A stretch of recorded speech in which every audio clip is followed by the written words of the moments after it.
বিগত কয়েকদিন ধরে খবরের হেডলাইন্সে রয়েছেন অভিনেতা সাংসদ কাঞ্চন মল্লিক ও শ্রীময়ী চট্টরাজ। দীর্ঘ জল্পনার পর 14ই ফেব্রুয়ারি আইনি বিয়ে সেরেছেন কাঞ্চন ও শ্রীময়ী। আগামী মার্চ মাসে কাঞ্চন ও শ্রীময়ীর আনুষ্ঠানিক বিয়ে সম্পন্ন হবে। শ্রীময়ীকে বিয়ে করার আগে কাঞ্চন দুবার বিয়ে করেছিলেন। কাঞ্চনের দ্বিতীয় স্ত্রী ছিলেন পিঙ্কি বন্দ্যোপাধ্যায়। পিঙ্কির কাছ থেকে ডিভোর্স পাওয়ার পরই শ্রীময়ী চট্টরাজকে বিয়ে করেছেন কাঞ্চন।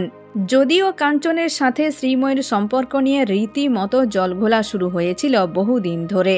বিভিন্ন অনুষ্ঠানে এই দুজনকে দেখা যেত একসাথে, যদিও প্রকাশ্যে নিজেদের সম্পর্কের কথা স্বীকার করেনি কেউই। বেশ কিছুদিন হলো কাঞ্চন ও শ্রীময়ী একসাথে থাকতেও শুরু করেছিলেন। বিভিন্নবার কাঞ্চনকে বিভিন্ন রকম নামে সম্বোধন করেছেন শ্রীময়ী। কখনো কাঞ্চনকে দাদা বলে ডেকেছেন, আবার কখনো শিক্ষক, আবার কখনো গুরু বলেও সম্বোধন করেছেন।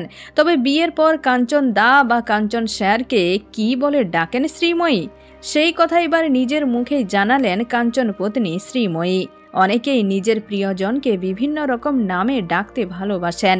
সেই নামগুলি অনেক সময় আর 5টা নামের থেকে একটু আলাদা হয়ে থাকে। অভিনেত্রী শ্রীময়ী তার ব্যতিক্রম নন। জানা গেছে শ্রীময়ী তার স্বামী কাঞ্চন মল্লিককে মিস্টার মল্লিক বলে সম্বোধন করেন। এখন এ পর্যন্ত। আবারও দেখা হচ্ছে বিনোদনের পরবর্তী আপডেট নিয়ে। ধন্যবাদ।